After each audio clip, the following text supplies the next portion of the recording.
Well, today is the last day for Governor Brian Kemp to sign or veto legislation passed in this year's General Assembly. And so far, he's already signed 212 bills into law. And tonight, some legislation you've probably heard of is still hanging in the balance. 11 Alive's Doug Richards is at the Capitol live for us with more on what Governor Kemp has done so far today. So, Doug, have you caught a glimpse of him yet?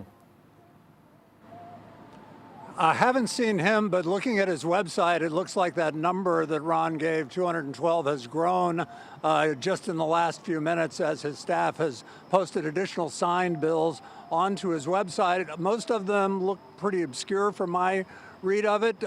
He had a lot on his plate today.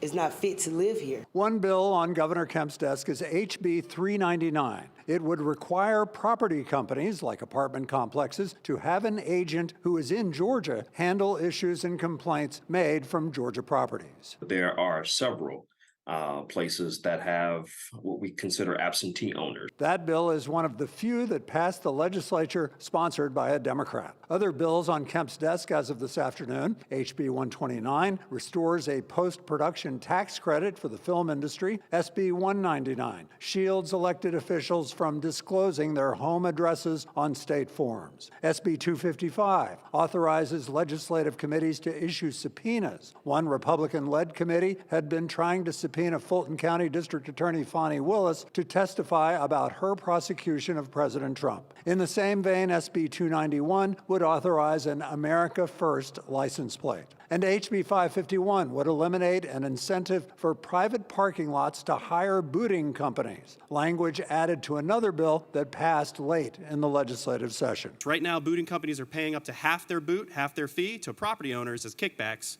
and that has caused a lot of predatory activity. Without objection, amendment number 1 is added. So the website of Governor Kemp, as we mentioned, is continuing to be updated with signed legislation. It's worth noting that there is a tab there for vetoed legislation. Governor Kemp is not afraid to veto legislation. He's done it many times in past legislative sessions. There is nothing under that tab, at least so far, standing here in front of the Capitol tonight. All right, so Doug, we know that nothing can happen with some of these pieces of legislation as well. Have bills ever slipped past a deadline without a veto or signature? Yes, they have. In fact, when that happens, the bill becomes law without the governor's signature. And sometimes the governor will do that actually deliberately because he wants the bill to be enacted, but he does not want to put his fingerprint on it, as it were. All right, well, we will continue to keep an eye. Doug, thank you so much.